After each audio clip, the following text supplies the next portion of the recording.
নৃত্য একাডেমির পক্ষ থেকে শ্রদ্ধা জানাবেন আমাদের এই অবকাশ নৃত্য একাডেমির যিনি কর্ণধার আমাদের স্বর্গীয় জয়শ্রী মেটা মহাশয়া, তিনি মাল্য দিয়ে তিনাকে শ্রদ্ধা জানাবেন।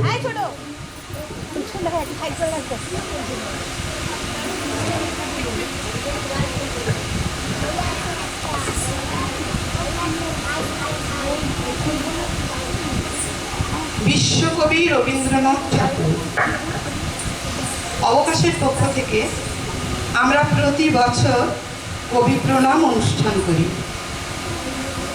প্রতি বছর রবীন্দ্রনাথকে নাচে, গানে, আবৃত্তিতে এবং তার সম্পর্কে আলোচনা করে আমাদের অনুষ্ঠান সম্পন্ন করি, পরিবেশন করি।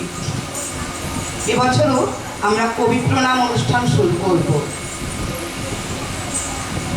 অনুষ্ঠান শুরুর আগে আমি খুব দুঃখের সঙ্গে একটা খবর জানাচ্ছি।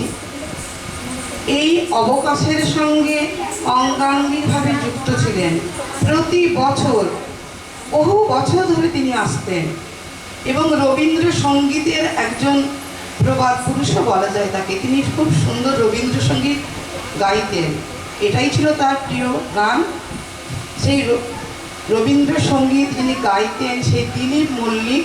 আমার পুরনো ছাত্রছাত্রীরা, অভিভাবকরা যারা আছেন তারা জানেন যে প্রতি বছর দিলীপদা আমাদের সঙ্গে আসতেন। প্রথমেই এসে উনি গান গাইতেন, আমরা বলতাম চিরতরুণ দিলীপ মল্লিক।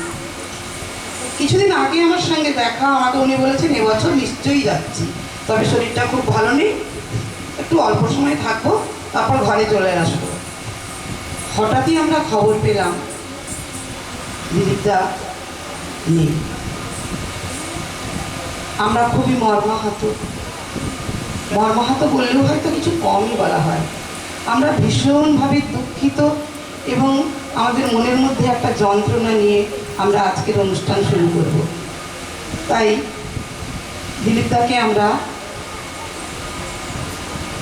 শ্রদ্ধা জানাবো। অনুষ্ঠানের আগে আমরা মালা দিয়ে তাকে প্রণাম জানাবো অবকাশের পক্ষ থেকে। শুধু অবকাশ নয়, অবকাশের ছাত্রছাত্রী, গুরু, আমি কর্ণধার এবং অবকাশের ছাত্রছাত্রীদের যারা অভিভাবক আছেন তারা এবং উপস্থিত যারা অতিথি আছেন সবাইয়ের পক্ষ থেকে আমি তাকে মালা দিয়ে প্রণাম জানাবো। তারপর 1 মিনিট আমরা নীরবতা পালন করব। বাচ্চাদের বলছি উঠে দাঁড়াবে সবাই, কিন্তু দাঁড়াবে আর 1 মিনিট কিন্তু নীরবে থাকবে।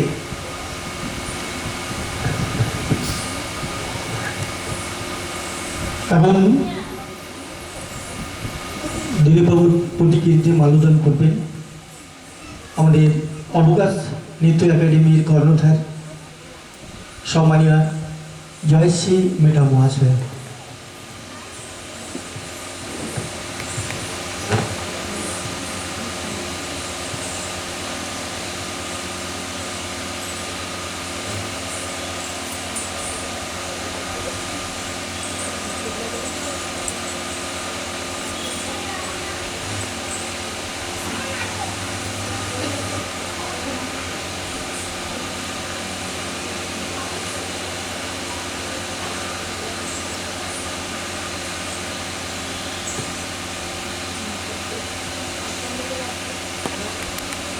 আমরা